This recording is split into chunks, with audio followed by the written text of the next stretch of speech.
के इंजन छीके रे छीके रे नाही एक मिनट तक छीके रे। म्यूजिक बाय विपुल दीवानी। सैया के इंजन छीके रे नाही एक मिनट कब टीके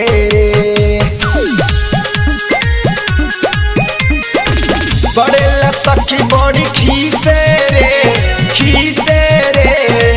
बड़ेला सखी बड़ी खीसे रे नाही एक मिनट कब टीके रे।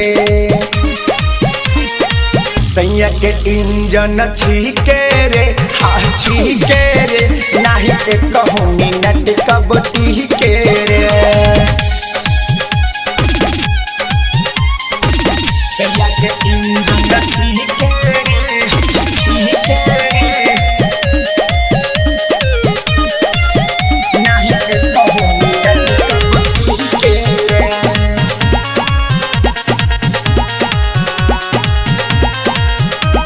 मैंने तो उनको चुटकोई मार दिया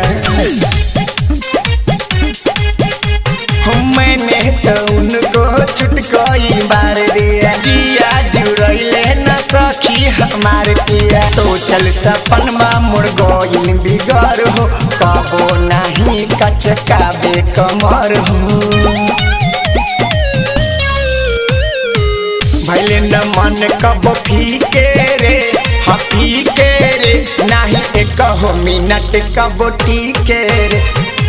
सैया के इंजन छीके रे हाँ छीके रे नाही एक मिनट कब टीके रे।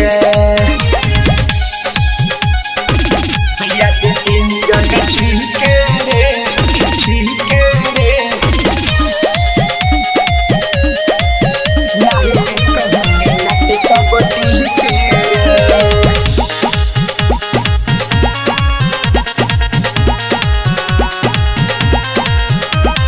चढ़ल जवानी के फायदा उठावे ना